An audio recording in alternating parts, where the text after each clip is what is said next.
Hello dear guys, তোমরা সবাই ভালো আছো এই কথাটা বলবো না। আমি আশা করছি তোমরা সবাই খুব একটা ভালো নেই, কারণ পরিস্থিতিটাই খুব একটা খারাপ, একটা জটিল একটা পরিস্থিতির মধ্যে সবাই সময় কাটাচ্ছে।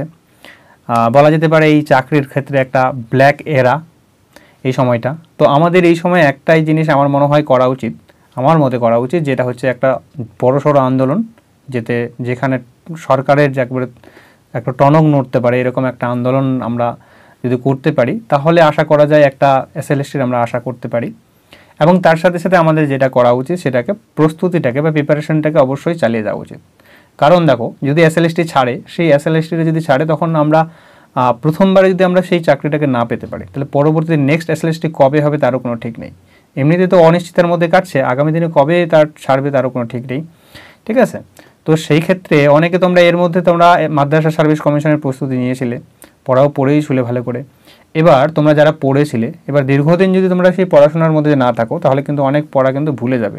ঠিক আছে, তো সুতরাং তোমরা কিন্তু অবশ্যই সেই পড়াগুলোকে একটু টাচে রাখবে, চোখ কিন্তু অবশ্যই বুলাবে। নাহলে কিন্তু আবার যদি দীর্ঘদিন ধরে না পড়ো, তাহলে অনেক কিছু ভুলে যাবে। তাকে শুরু থেকে আবার শুরু করা অনেকটা সময়সাধ্য এবং সেটা অনেক কষ্টসাধ্য হয়ে যাবে। তো তোমরা যারা মাদ্রাসা সার্ভিস যে পরীক্ষা দিয়েছো, তাদের মনে হয় রেজাল্টও খুব তাড়াতাড়ি দিয়ে দিবে, আশা করা যায়, মনে হচ্ছে এরকম একটা মনে হচ্ছে। তো তোমাদের কিন্তু সেই যে প্রস্তুতিটা, সেটা কিন্তু অবশ্যই কিন্তু টুকিটাকি হলেও কিন্তু অবশ্যই মনে রাখো, একটু জারি রাখো। ঠিক আছে, তো সেই যে তোমরা প্রস্তুতি নিয়েছে সেটারই আমরা একটু মেমোরাইজ করার জন্য সেগুলো ভিডিওগুলো একটু দিচ্ছি। ছোটো ছোটো করে ভিডিও দেওয়ার চেষ্টা করব। আমিও খুব একটা যে সময় পাচ্ছি তা না, যে রেগুলারলি ভিডিও দেওয়ার চেষ্টা করলেও কিন্তু আমি পাচ্ছি না। তো আমি ছোটো ছোটো করে ভিডিও দেওয়ার চেষ্টা করব। দেখো, এই ভিডিওতে টোটাল 10টা এমসিকিউ রাখা রয়েছে। তো তোমরা আনসারগুলো দেওয়ার চেষ্টা করবে এবং তোমাদের স্কোর তোমরা নিজে দেওয়ার চেষ্টা করবে। যে স্কোরগুলো তোমাদের 10টার মধ্যে কত পাচ্ছে সেটা অবশ্যই কমেন্টে জানাবে। ঠিক আছে, তো প্রথম কোশ্চেন যেটা হচ্ছে, দেখো কি বলছে এখানে, fair as a star only one is shining in the sky here আর স্টার রেফার্স টু। এখানে স্টার বলতে কি বোঝানো হয়েছে? এখানে স্টার বলতে মুন, ভেনাস স্টার, প্লুটো নাকি মার্সকে বোঝানো হয়েছে। তো এইখানে এই কবিতাটা হচ্ছে she dwelled among the untold west, যেটা লুসি পোয়েমের থেকে নেওয়া আছে। তো এই কবিতাটা যেটা হচ্ছে, এর আনসার হয়ে যাবে, এটা হচ্ছে ভেনাস স্টার হয়ে যাবে। নেক্সট দেখো কি বলছে, the subtitle of the poem 3 years he grew in sun and showers। আমরা সাবটাইটেলটা আমরা কি বলা যেতে পারে? The education of Lucy, the growth of Lucy, নাকি 3 years অফ লুসি, নাকি লুসিস চাইল্ডহুড। যেটা আনসার হয়ে যাবে সেটা হয়ে যাবে দ্য এডুকেশন অফ লুসি। এটা কিন্তু 3 years he grew in sun and showers আমরা সাবটাইটেল বলতে পারি। নেক্সট দেখো কি বলছে, beside an English fire here English fire suggest. এটা হচ্ছে I travel among the unknown man, I travel among the unknown man, এই কবিতা থেকে এটা নেওয়া হয়েছে, লুসি পোয়েমেরই। তো এখানে ইংলিশ ফায়ার বলতে কি বোঝানো হয়েছে? সিকিউরিটি, সেফটি, কমফোর্ট নাকি ডোমেস্টিসিটি। তো এখানে ইংলিশ ফায়ার বলতে কিন্তু এখানে ডোমেস্টিসিটি অর্থাৎ পারিবারিক যে জীবনযাপন সেটার কিন্তু কথা এখানে বলা হয়েছে। নেক্সট দেখো, এখানে 4 নম্বর যেটা কোশ্চেন দেওয়া আছে, মিসেস ফিল্ড ডাইড অফ, অর্থাৎ রেভারি ড্রিম চিলড্রেন, যে চার্লস ল্যাম্বের, সেখান থেকে নেওয়া হয়েছে এটা, যে এসে প্রবন্ধটা রয়েছে। মিসেস ফিল্ড হচ্ছে ডায়েড অফ, কিসে মারা গেছিলেন? ক্যান্সার, হার্ট অ্যাটাক, টিউবারকুলোসিস নাকি প্লেগ। তিনি মারা গেছিলেন কিসে? ক্যান্সারে মারা গেছিলেন। ঠিক আছে, নেক্সট দেখো কি বলছে, the number of years for which Mrs Thurlow holded the monies. তিনি কত বছর ধরে, এটা হচ্ছে দ্য অক্স থেকে, শর্ট স্টোরিটা রয়েছিল সেখান থেকে হচ্ছে মিসেস থার্লো কত বছর ধরে সেই টাকাটা মানিটা জমা করছিল? 12, তারপরে 14, 15 নাকি 16। তো আনসার হয়ে যাবে কত? 15 ইয়ার্স ধরে কিন্তু টাকা সে জমা করছিল। তো তোমরা অবশ্যই কমেন্টে জানাবে তিনি কিন্তু 15 বছর ধরে কত পাউন্ড জমা করেছিলেন। হ্যাঁ, এটা অবশ্যই কমেন্টে জানাবে, তোমাদের জন্য এটা রইল। নেক্সট দেখো 6 নম্বর কোশ্চেন বলছে, অ্যাকর্ডিং টু এল.এ.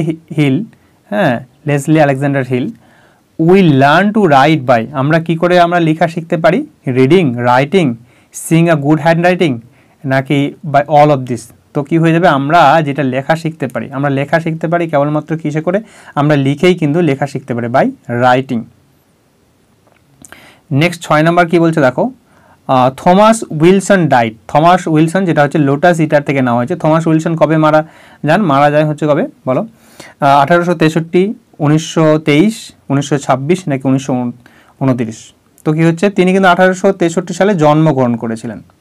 ঠিক আছে। আর তিনি কিন্তু মারা গেছিলেন হচ্ছে কত সালে, আচ্ছা 1923 সালে কিন্তু তার যে অ্যানুইটিটা 25 বছর অ্যানুইটি কিন্তু শেষ হয়ে যায় এবং অ্যানুইটির কিন্তু 6 বছর পরে কিন্তু মারা যান। অর্থাৎ এটার আনসার হয়ে যাবে কিন্তু সেটা হচ্ছে 1929 সালে কিন্তু তিনি মারা যান। অ্যানুইটি শেষ হচ্ছে 1923 সালে, জন্মগ্রহণ করেছে 1863 সালে। আর 1926 সালে কিন্তু যে অথার, ঠিক আছে, এই অথার কিন্তু আমাদের এখানে আবার সেই ক্যাপ্রিতে এসেছিলেন।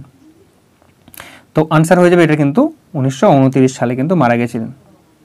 নেক্সট দেখো কোশ্চেন বলছে your leave for one more last ride with me.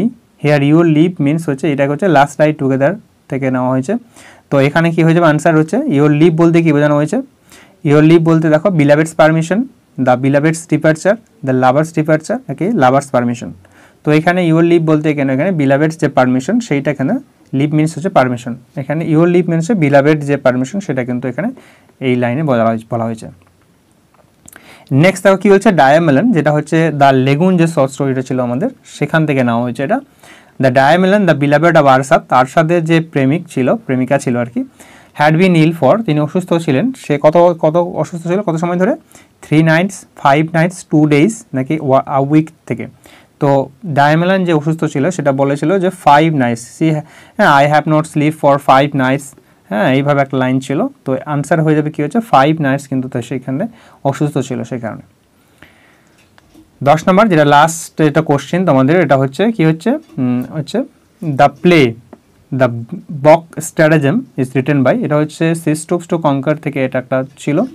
The বক স্ট্র্যাটেজেম এটা হচ্ছে এই যে কমেডিটা সেটা কে লিখেছেন, এটা হচ্ছে ব্যারন পুস্কিন, ফারকুয়ার নাকি গুইসেপে ভার্ডি। তো এটার আনসার হয়ে যাবে কি, এটার আনসার হয়ে যাবে ফারকুয়ার কিন্তু লিখেছিলেন। এটা একটা কমেডি, ঠিক আছে। এই ছিল 10টা কোশ্চেন, তোমাদের স্কোর কত হলো অবশ্যই সেটা কমেন্টে জানাবে। আর তোমাদের অবশ্যই ভিডিওটা লাইক এবং কমেন্ট বেশি বেশি করে দেবে, কারণ ভিডিওটা অনেক দিন থেকে করা হয়নি, সেক্ষেত্রে চ্যানেলটা অনেকে ডাউনের দিকে চলে গেছে।